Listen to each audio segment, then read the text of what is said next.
Joe Higgs was the first artist out of Trenchtown to make it big in reggae music. He started out as a songwriter and a high school music teacher before experiencing success as one of the duos of Higgs and Wilson by 1960. His biggest passion was sharing musical knowledge to the youths in his neighborhood. He would organize musical lessons in his backyard, and those classes attracted young artists like the Wailers, Jimmy Cliff, and the Wailing Souls. But what is more shocking is that, despite his impact, he is not recognized in the reggae community. This is the story of Joe Higgs, the godfather of reggae. Joseph Benjamin Higgs was born on June 3, 1940. He is often called the godfather of reggae. His first release, with Wilson, was Oh Manny Oh in 1958, which was one of the first records to be pressed in Jamaica and went on to sell 50,000 copies. Higgs and Wilson also recorded for Clement Coxsone Dodd in the late 1950s and early 1960s. The partnership with Wilson dissolved in 1964 when Wilson emigrated to the United States.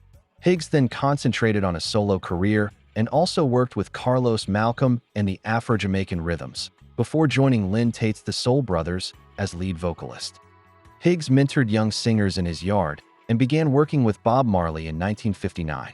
In fact, it was at one of the informal music lessons Joe Higgs held in Trenchtown that Bob and Bunny Livingston met Peter Tosh. Marley acknowledged later on that Higgs had been an influential figure for him, while Higgs described their time together.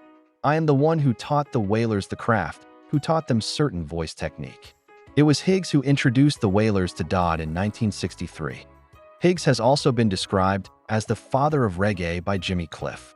For a while, Higgs toured with Cliff, acting as his band leader as well as writing songs for Cliff, including Dear Mother, and also performed with the Wailers on their U.S. tour when Bunny Wailer refused to go on the tour in 1973. Higgs wrote Steppin' Razor in 1967 as his entry in the Festival Song Contest, later recorded by Tosh without crediting Higgs.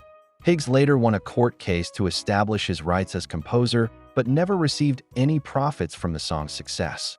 Higgs won the Jamaican Tourist Board Song Competition in 1972 with Invitation to Jamaica, released as a single on his own Elevation label, and much of his best-known solo work was issued in the 1970s.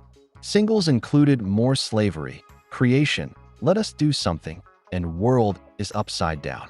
His debut album, Life of Contradiction, had been recorded in 1972 for Island Records, but his Island boss Chris Blackwell felt that it would be difficult to market.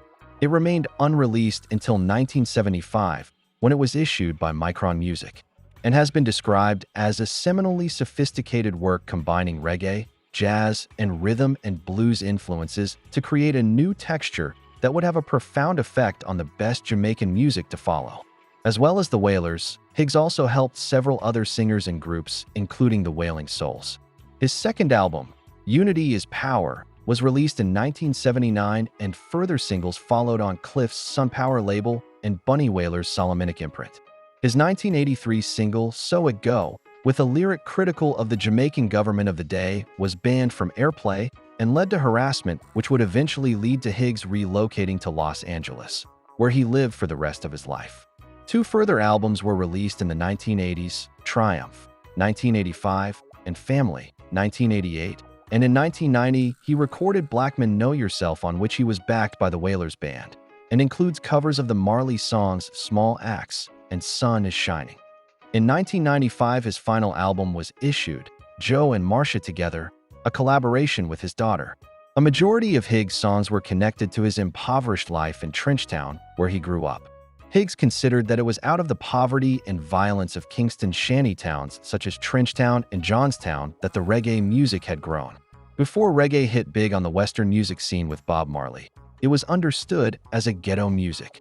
Higgs was the very first artist out the ghetto music scene to have lyrics which primarily dealt with everyday troubles.